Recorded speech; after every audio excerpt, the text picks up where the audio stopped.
Sister முன்னாடியே எனக்கு சாப்பிட்றதுக்கு முன்னாடி 198 இருந்தது சுகரு. அப்புறம் சாப்பிட்ட பிறகு 280 இருந்துச்சு. இப்போ வந்து நேற்று போய் சுகர் டெஸ்ட்டு பார்த்தேன். இந்த நோனி நீம் நீங்கள் சொன்ன எல்லா டேப்லெட்டுமே சாப்பிட்டுட்டு இருக்கேன். நான் நம்ம சப்ளிமெண்ட்டில் ஹெல்த் சப்ளிமெண்ட்டில் சாப்பிட்டுட்டு இருந்தோன்னா அந்த சுகரோட லெவல்லாம் குறைஞ்சிட்டு. இப்போ நேற்று போய் டெஸ்ட் எடுத்ததில் சாப்பிட்றதுக்கு முன்னாடி 89 தான் இருக்குது. சாப்பிட்ட பிறகு 148 இருக்குது. டாக்டரே ஆச்சரியப்பட்டாங்க, என்ன எடுத்துக்கிறீங்க, ரொம்ப நல்லா ரிசல்ட்டு கிடச்சிருக்கு, என்ன சாப்பாட்டில் கண்ட்ரோலாக இருக்கீங்களா, என்ன சாப்பிட்றீங்க என்னன்னு கேட்டாங்க. அப்போ நான் வந்து இந்த இதெல்லாம் எடுத்துகிட்டு போகலையா. அப்புறம் செல்லுலேயே காமிச்சேன் டாக்டர்கிட்ட.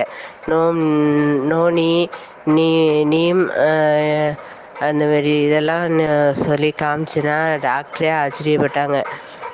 ரொம்ப கண்ட்ரோலாக இருக்குது, இதேமாரியே ஃபாலோ பண்ணுங்கள், சுகர்லாம்